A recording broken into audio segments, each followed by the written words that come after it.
పశ్చిమ గోదావరి జిల్లా భీమవరంలో నిర్వహించిన జగనన్న విద్యా దీవెన కార్యక్రమానికి జనం నుంచి స్పందన కరువైంది. అతి కష్టం మీద వైసీపీ నేతల బెదిరింపులతో సభకు వచ్చిన జనం కూడా సభ పూర్తి కాకుండానే వెళ్లిపోయారు. సభలో వైపు సీఎం జగన్ ప్రసంగిస్తుండగానే సభకు వచ్చిన జనం బారికేడ్లను దాటుకుని వెళ్లిపోయారు.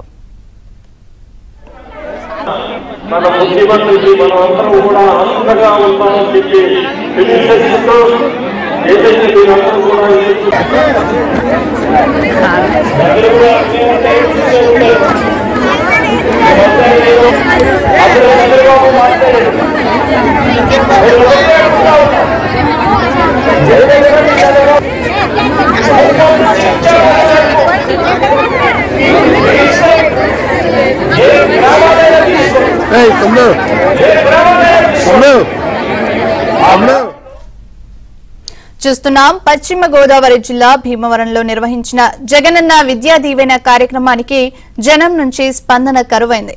అతి కష్టం మీద వైసీపీ నేతల బెదిరింపులతో సభకు వచ్చిన జనం కూడా సభ పూర్తి కాకుండానే వెళ్లిపోయారు.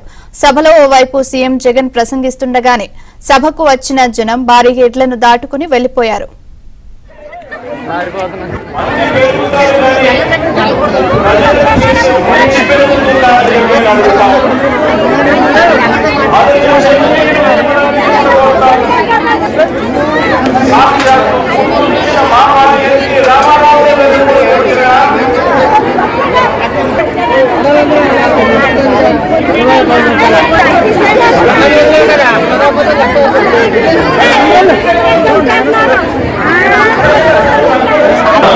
మన ముఖ్యమంత్రి మనమందరం కూడా ఆనందంగా ఉంటామని చెప్పి తెలియజేస్తూ ఏదైతే దీనందరూ కూడా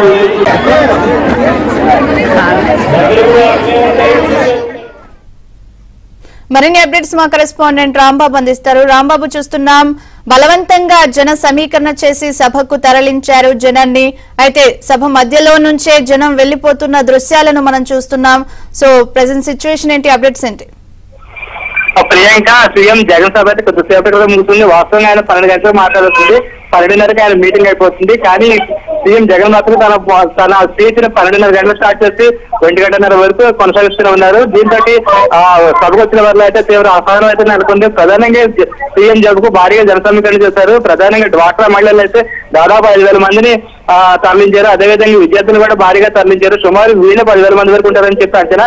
అయితే వీళ్ళందరినీ స్కూల్ బస్సులోనే తరలించారు. దీంతో సభ ప్రాంగణం వద్ద అయితే కొంత గందరగోళం వాతావరణం ఏర్పడింది. అదేవిధంగా సీఎం సభలోకి కొంతమంది అయితే అనుమతించలేదు. ప్రధానంగా ఎవరైతే నల్ల చొక్కాలు వేసుకున్నారో అటువంటి వేసుకున్న వారిని కూడా సీఎం సభ నుంచి పంపించేస్తారు. అదేవిధంగా కొంతమంది నల్ల మాస్కులు, బ్లాక్ మాస్కులు కట్టుకొచ్చారు మొఖానికి. అటువంటి వారిని కూడా మాస్కులు తీయించి లోపల పంపించారు. దీంతో అయితే కొంతమంది విద్యార్థులు అయితే తీవ్ర అసహనం ఏర్పడింది. అదేవిధంగా డ్వాక్రా మహిళలు వివిధ ప్రాంతాల నుంచి వచ్చిన మహిళలు సైతం తీవ్ర అసహనం లేకుండా దాంతో సీఎం సభ ప్రారంభం కాకుండానే ఆయన స్పీచ్ ప్రారంభం అవుతున్న సమయంలోనే చాలా మంది మహిళలు వెలుగురి వెళ్ళిపోవడం కనిపించింది.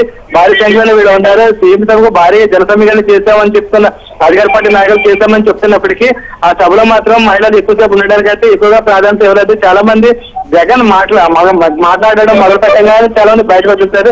దీంతో వారిని ఆపడానికి అటు పోలీసులు అదేవిధంగా వైసీపీ నాయకులు ప్రయత్నాలు చేస్తారు. కానీ మహిళలు అయితే ఎక్కడా ఆగకుండా బయటకు వచ్చేసారు. దీంతో సభలో అయితే కొంత గందరగోళం ఏర్పడిందని మనం భావించాల్సి ఉంటుంది. మొత్తం మీద అయితే సీఎం జగన్ సభకు మహిళల్లో అయితే కొంత అయిష్టత ఏర్పడిందని భావించాల్సి ఉంటుంది. ముఖ్యంగా సీఎం తన ప్రసంగంలో ఎక్కువగా పవన్ కళ్యాణ్ పై విమర్శలు చేశారు, ఘాటు వ్యాఖ్యలు చేశారు.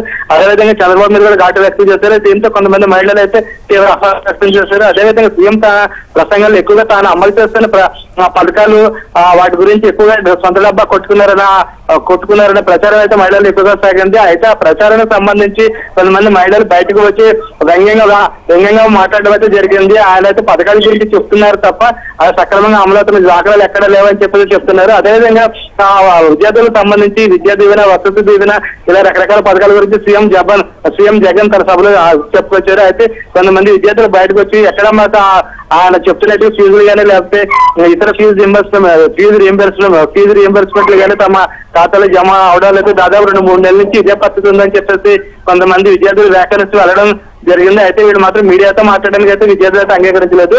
మొత్తం మీద చూస్తే మాత్రం సీఎం జగన్ సభకు వచ్చిన వాళ్ళు చాలా మంది వెనుదిరిగి వెళ్ళిపోవడం కనిపించింది. ఎక్కువగా ఆయన ప్రసంగాలకు సంబంధించి జనం ఎక్కువగా జనం నుంచి అయితే ఎక్కువ స్పందన అయితే కనిపించలేదు. ఎవరైతే వేదిక దగ్గరగా ఉన్నారో వాళ్ళు మాత్రమే కొంత స్పందన అయితే కనిపించారు. కానీ చివరి భాగంలో ఎవరైతే చివరిలో కూర్చున్నారో వాళ్ళు మాత్రం పెద్దగా స్పందన కనపరచలేదు.